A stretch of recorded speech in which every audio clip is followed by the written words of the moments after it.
For the last several years, I've lived a normal life in the city. It's where I stayed, pretty much all day, every day. I owned a condo just a couple miles from where I worked, so everything was very convenient, and there was no reason to leave the area. This week, however, I had a couple issues with my condo that were starting to really bother me, and hiring someone to fix them would have been way overpriced. But I had no tools myself. So, to save as much as possible, I went on Craigslist to see if anyone was selling some secondhand toolkits.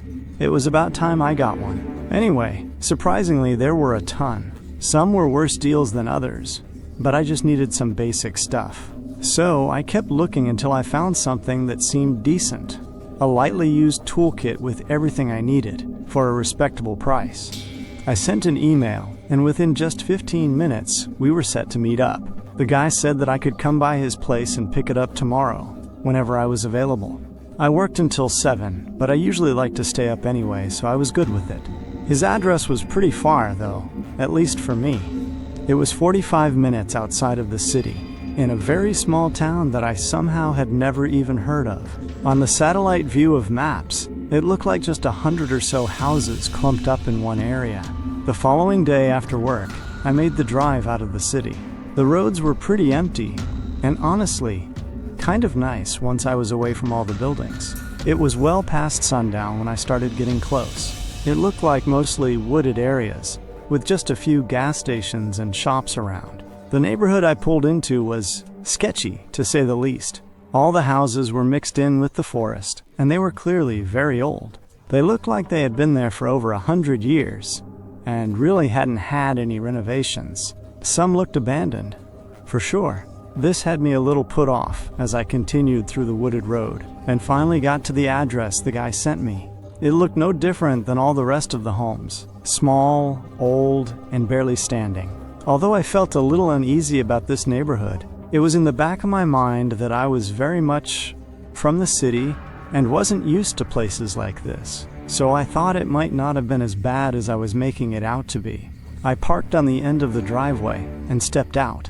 Right away I noticed how quiet it was. It was so quiet that it felt unnatural. No people outside, or sounds coming from any of the houses, or even cars driving by. Just dead silence. I walked up to the house and knocked on the door. As I stood on the porch and waited, I had this strange feeling that made me keep looking behind me. But after a minute, the door opened. The guy that answered was about average height, with longish brown hair and an unkempt beard. He definitely didn't look the most put together. He showed me inside and over to the living room, where sitting on the couch, there was a thick tool bag holding all the tools he was selling. One thing that made the whole situation feel more eerie was that there were basically no lights on in the house. There was only a single lamp in the living room that barely produced anything more than shadows. Also, as we walked into the living room, I noticed the back door by the hallway was hanging on its hinges, like completely broken in the doorway leading outside. I didn't exactly know what to look for when it came to the kit, but honestly, I just wanted to pay for it and leave. I pretended to look through it, but just pulled my cash out and turned around to hand it to him, when I noticed he wasn't there. The room was empty. Where the hell did this guy go? I called out for him, but the house was extremely quiet. There were slight creaks coming from the walls and floors all around the house, but I couldn't tell if it was just the old house settling or not. I felt my adrenaline spiking. I think my gut knew this was really bad. I called out one more time for him as I slowly made my way back to the front door, leaving the tools behind. Just when I got into the hallway, though, someone was standing there. It was a different guy. I couldn't see him well because he was standing in the shadow, but I could tell he was noticeably taller and wider than the other guy. I was just heading to my car to grab some money. "If that's all right," I said casually, hoping he'd just move out of the way and let me go. He didn't answer. The way he was standing was like he was intentionally blocking the hallway. I stood there trying to think of what to do, but just a second later, I heard a creak to my right. I turned my head. The room beside me was pitch black. If I had to guess, I think it was the kitchen, but it was honestly so dark in there that I couldn't tell. Somehow, in that moment, my survival instincts kicked in, and I sprinted to the broken back door I remembered seeing. As I ran out of the house, I heard several loud creaks that definitely sounded like footsteps running behind me. Thankfully, the house didn't have a fence, so I was able to just run right around and back to the front. As I was running back up to my car, someone jumped out from behind it and started running away. I didn't know what they were doing, but I knew I had to leave. So I just unlocked it and got in, then flirted out of there. I was still under the adrenaline rush for a while after that. I'm pretty sure there were multiple people in that house, and that one of them was trying to either break into my car or prevent it from running, so I couldn't get away. I can't say exactly what they intended to do, but if I didn't get out when I did, I'm not confident I ever would have. This wasn't all that long ago. It actually wasn't until after this happened that I even knew about the horrible encounters other people also had on Craigslist. I always thought it was relatively safe, so long as you were cautious enough. Apparently, I didn't follow my own rules though. This was during the first month that I moved into my new home. It was a pretty long move across the country, into a relatively new area for me. I sold almost everything before the move, so for the first little while I would casually scroll through Craigslist whenever I was bored, hoping to find anything I might need, mostly furniture, or just things to make the house feel less empty. Before this, I'd actually already found a few things on Craigslist and picked them up, and had no issues at all, so I really didn't have much reason to be nervous. One night after work, I happened to scroll by a post of a fairly nice-looking couch. It was almost perfect to what I was hoping to find. A gray sectional sofa that was apparently in great condition, and it was all for a decent price, $200. The guy responded pretty quickly. His name was Brian, and from the text, he seemed like a chill dude. We agreed on the price and started figuring out the plan to meet up. The big issue was, I only had an SUV. It could maybe fit one section of the sofa at a time, and he lived in the next town over, so I'd have to drive there and back multiple times just to get the whole thing to my place. When I mentioned that I didn't have a way to pick up the whole couch at once, he kindly offered to use his pickup truck to drop it off at my place. Of course, I ideally wanted to see it in person before buying it, and didn't feel too comfortable giving some random guy my address, but it was just so much more convenient and made a lot more sense to do it this way.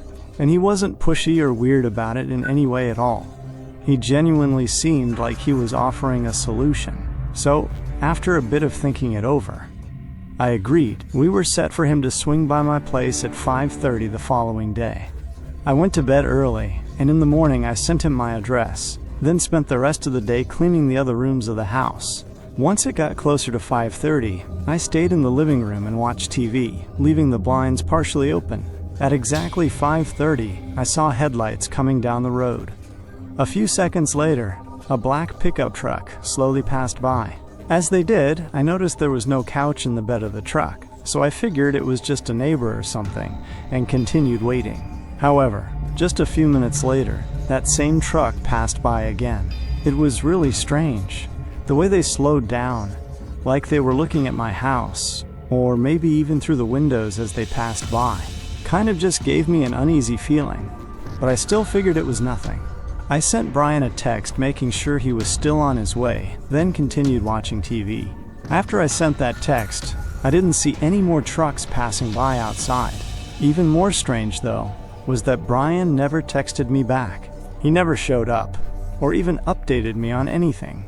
At 6:30, an hour passed when he was supposed to be here. I sent another text, only for it not to go through, meaning that he blocked my number. I didn't know what went wrong, but overall, I wasn't too concerned, just bothered that he wasted my time. Maybe he found someone else who'd pay more. Or something else came up and he just didn't want to deal with giving me the bad news, so he ghosted me instead. It happens, I guess. As it got later into the night, I was mostly over it. I had dinner, set up my office room in the house, and chilled in bed watching YouTube for the rest of the night. I don't even remember falling asleep. I think I just passed out in the middle of a video, but I'm pretty sure I was out for at least a couple hours. I woke up in the middle of the night to a really unsettling sound. It was a long wooden creak, which I was absolutely sure was the front door creaking open. I knew it because it always bothered me, being the only squeaky door in the house. But who the hell just opened it? I sat up and stared toward my bedroom door. As I listened, I could hear subtle footsteps moving into the house below me. I probably wouldn't have been able to hear them, if not for the echo of the empty home. I felt myself start to panic, but I remained still, almost stuck in place. The footsteps seemed to stop as they reached the bottom of the staircase. Several long seconds of silence went by before a man's voice called out. Not just anything, though. He was calling out my name. His voice was deep and sounded like an older man, but I didn't recognize it as anyone I knew. He called out my name again. Disturbingly, there was no emotion behind it. He was monotone, just saying my name, over and over, from the bottom of the stairs, like he knew I was up here. I quietly reached for my phone to call 911. I was extremely scared that he'd hear me talking to the operator, but honestly, I felt like I had no choice. I whispered as quietly as I could. The man still stayed at the stairs, calling out my name. Once the cops were on the way, I moved from my bed to my closet. I didn't know if the man was actually going to come up to look for me or not. Clearly, something was wrong with them, so I wasn't taking my chances. Only 30 seconds after I moved into the closet, though, the man's voice stopped calling out. From the closet, I couldn't really hear anything else, like footsteps or doors. So I got really anxious, unsure where he was, or if he could be right outside my bedroom right now. Fortunately, in a couple minutes, officers arrived. The house was empty. Whoever that guy was that came in, he was gone.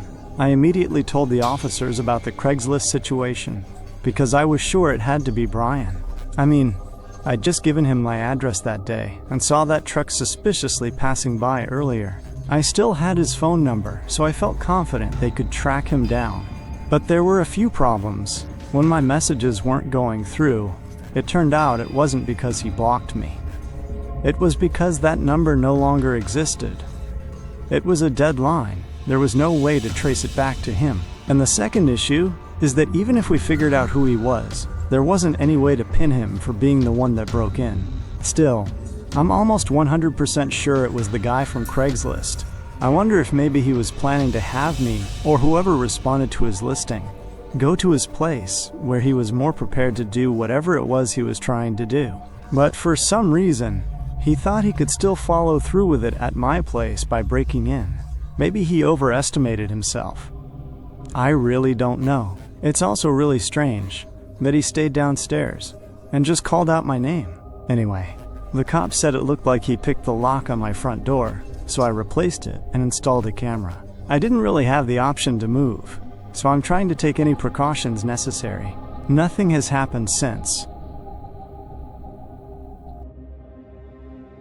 Every once in a while, I find myself looking through sites like Craigslist, eBay, and other similar ones for random things I might want or need. It was kind of like online thrifting, just something fun to do, and sometimes even got me great deals on stuff I wouldn't have bought otherwise. This was in 2018, so a pretty long while ago. I had found a few things on Craigslist that I was interested in. The listing showed a bin full of home decor, like candles and picture frames, and just cute decorations for around the house. My apartment was pretty bare bones, so I thought a bunch of random decorations could liven up the place. I messaged the woman, April, and she was super kind. Basically, she said she was moving and wanted to sell off all the stuff she didn't want, or thought might break during the moving process. Her goal was just to get rid of it all, so she didn't mind selling them for dirt cheap. She said for $20 she'd be happy to let me pick out whatever I wanted, or even everything, if I wanted all of it.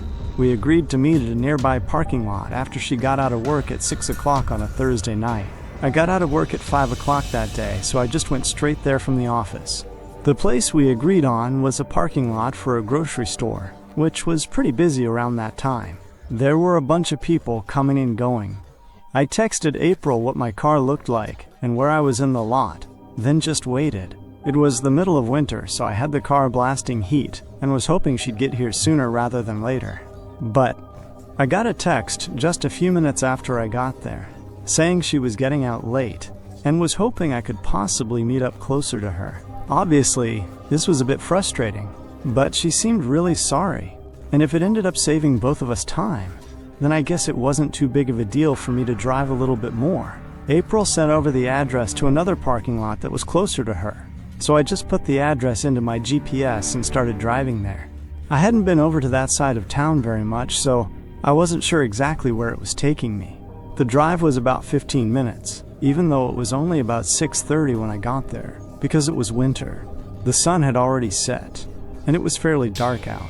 But what made it even more dark was that all the buildings in the parking lot had their lights off. Essentially, it was a small lot for an outdoor strip mall, but it was empty, and nobody was there, except for one car parked on the far edge, near the end of the parking spaces. Something felt off about it. As I pulled in, April mentioned she had a red Toyota SUV, which was the one car that was parked over there. So, I drove over and parked just a few spaces away. The contrast between the busy public parking lot she chose before to now this deserted empty lot was really strange. I told myself I'd just see how it goes since I was already here. And if anything made me feel too weird, I'd dip out. I got out and stood by my car, waiting for April to get out as well. I realized as I stood there, I couldn't see into her windows. They were maybe tinted, but also the lighting made it difficult to see through. But while I was standing out there in the cold, I started to feel increasingly less comfortable. I was only out there for maybe 15 seconds before I was about to decide to get back in and leave, when their door opened. But a man got out. He looked like he was in his 30s, with dark hair and a heavy tan winter jacket. He quickly explained that April couldn't make it and was held up at work still, so he was here to give me the stuff from Craigslist. I thought this was super weird, and that I would have gotten a text if that was the case. It felt like that information was hidden from me until I'd already showed up. In my hesitation to respond, he also mentioned that because of all of the hassle, he'd let me take everything for free if I'd like. He smiled as he opened up the trunk and stepped back, motioning for me to come over and look. I didn't exactly know the best way to leave, but I was sure I was not going to go over there. Maybe if this were all in a more public place, I'd be less skeptical. But out there, where nobody else was around, I was really unsettled. I quickly started going back into my car. As I said, I was just going to call April really quick, just to make sure. His smile faded as I walked back and got into my car. I opened my messages, then called April's number. A few seconds later, the muffled sound of a phone ringing came from outside. I looked over. He slowly reached into his pocket and ended the call. My stomach dropped. In an instant, he started hurrying up to my door as I turned my car on and sped out of there. I was almost sure that this was all a setup and there never was anyone named April. It was likely the man behind it the whole time, just pretending to be an innocent woman selling decor in hopes to lure in other girls like me. I can only imagine what would have happened had I gone over toward the open trunk of his car. After that night, I called my sister to talk about what happened, and she told me to call the police. So I did. However, since nothing really happened, and there's technically no crime for pretending to be a girl named April, although suspicious, they couldn't do anything about it. To me, it's very clear this was a setup that likely had horrifying intentions behind it. I really just hope nobody else fell for it.